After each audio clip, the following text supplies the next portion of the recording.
आपकी हिंदी प्रवक्ता नमिता। आज का मेरा विषय है मधुदीप द्वारा लिखित लघु कथा हिस्से का दूत। इस कहानी में, इस लघु कथा में मधुदीप जी ने यानी लेखक ने जो है एक वर्ग के बारे में, एक मध्यम वर्ग परिवार के बारे में बताने की कोशिश की है। यानी कि भारतीय समाज में एक परिवार जो होता है किस तरह से कष्ट सहता है, किस तरीके से त्याग करता है, उन सभी के बारे में यहाँ पर उन्होंने बताया है।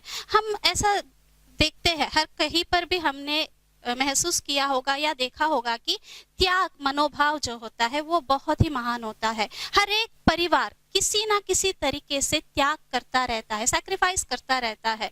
तो इन सभी बातों को यहाँ पर उन्होंने बताने की कोशिश की है।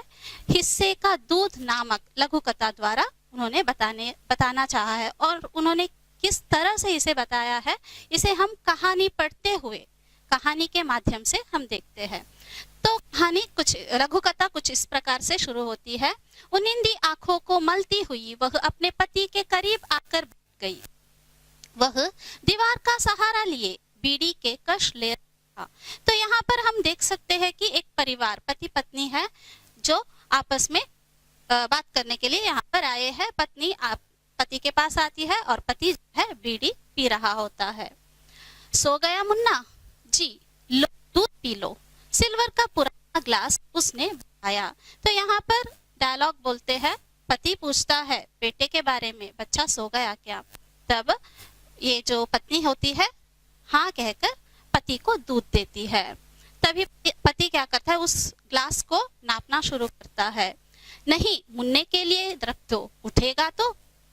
वह गिलास को माप रहा था। मैं उसे अपना दूध पिला दूंगी, वह आश्वस्त थी। तो यहाँ पर पत्नी जब दूध ऑफर करती है तो पति पीने से मना करता है क्योंकि बेटे के लिए कम पड़ जाएगी। वो मापता है ग्लास को, ग्लास में देखता है दूध की मात्रा कितनी है, दूध की मात्रा कम होती है। तब उसे पता चलता है कि पत्नी जो है पति के लिए लेकर आई है, बच्चे के लिए शायद वहां पर कम हो रही है, तो इसीलिए वो क्या मना करता है उसे। तब पत्नी भी अपना फर्ज निभाती है। देखिए यहाँ पर इस डायलॉग से हमें पता चलता है पत्नी किस तरह से अपने पति के बारे में सोचती है। तो पत्नी क्या करती है, उसे अपने हिस्से का दूध, उसके हिस्से में जो दूध वहां पर रखा है उस दूध को मैं बच्चे को चाहिए तो पिला दूंगी, आप पीजिए कहकर बताती है। तो इन दोनों संवाद में हमें यहाँ पर पता चलता है कि पति पत्नी का दाम्पत्य जीवन के बारे में, वो किस तरह से त्याग कर कर एक दूसरे के बारे में प्यार और आदर्श यहाँ पर हमें दिखाई देती है। उसके बाद आगे बढ़ते हुए, पगली बीड़ी के ऊपर दूध चाय नहीं पीते, तू पी ले। उसने बहाना बनाकर दूध को उसके और करीब कर दिया।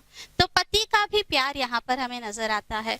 तो पति जो है, पत्नी जब अपने हिस्से का दूध बच्चे को दूंगी कहकर बताती है तो पति क्या करता है, बीड़ी के ऊपर कोई दूध चाय नहीं पीता है कहकर वो अपने हिस्से का दूध पत्नी के लिए पीने के लिए बताता है, पत्नी से बताता है कि तुम पी लो, मुझे नहीं चाहिए कहकर बहाना बनाकर टालता है, क्योंकि वो चाहता है कि पत्नी दूध पिए। यहाँ पर एक पति का त्याग मनोभाव और प्यार यहाँ पर नजर आता है।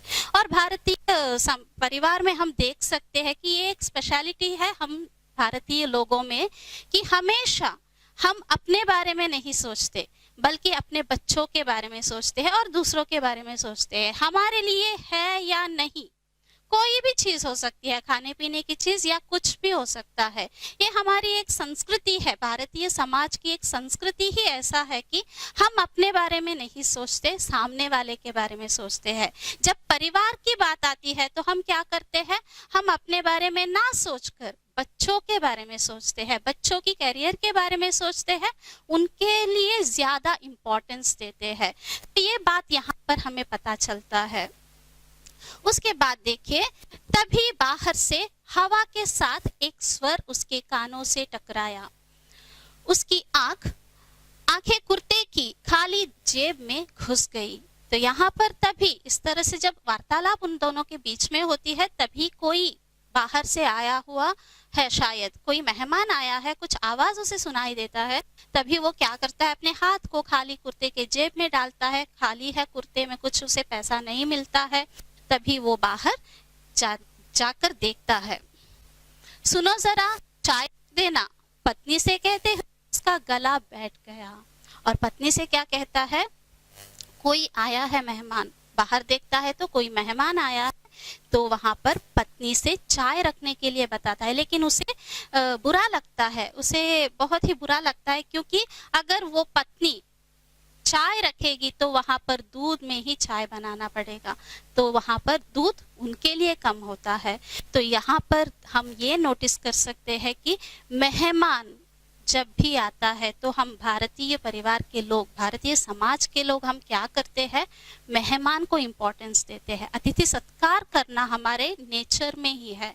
हम चाहे कुछ भी, हम गरीब हो या अमीर हो, जैसे भी हो, हमारे पास कुछ हो या ना हो, लेकिन हम मेहमान का सत्कार करना कभी नहीं भूलते। हमारे लिए खाना चाहे कम पड़ जाए, लेकिन जो भी अतिथि घर में आता है उसे कुछ ना कुछ खिलाकर पिलाकर ही भेजते हैं। तो ये यहाँ पर हमें नजर आती है। तो इस कहानी के माध्यम से लेखक ने बहुत सारी बातों को यहाँ पर हमें बताया है। एक मध्यम वर्गीय परिवार के बारे में, एक मिडिल क्लास फैमिली किस तरह से जीवन चलाता है। आर्थिक तंगी तो हमेशा हमारे मिडिल क्लास फैमिली में नजर आता है, हमेशा पैसों की कमी वहां पर होती ही होती है, लेकिन उसके बावजूद किस तरह से दिन चलाते हैं, किस तरह से त्याग कर कर, एक दूसरे के प्रति प्यार से त्याग कर कर वहां पर किस तरह से हम कॉम्प्रोमाइज करना, सैक्रिफाइस करना, ये सब वहां पर होता है। इन सभी बातों को इस कहानी के माध्यम से लेखक ने दर्शाने की कोशिश की है। उसके साथ साथ एक औरत का 3 रूप यहाँ पर हम देख सकते हैं, एक पत्नी का रूप, एक बेटी का रूप और एक माँ का रूप। ये भी हम यहाँ पर देख सकते हैं किस तरह से अपने पति को वो एक अच्छी पत्नी बनकर उसके साथ प्यार से और उसे कितने अच्छी तरीके से उसका देखभाल करती है। उसी तरीके से एक माँ बनकर बच्चे के बारे में किस तरह से सोचती है। और तीसरा जो है, एक औरत जो जिस तरह से आर्थिक परिस्थिति में जूझते हुए एक फैमिली है, वो उसके बावजूद वो किस तरह से एडजस्ट कर कर वहां पर दिन चलाती है। इन सभी बातों को हम देख सकते हैं।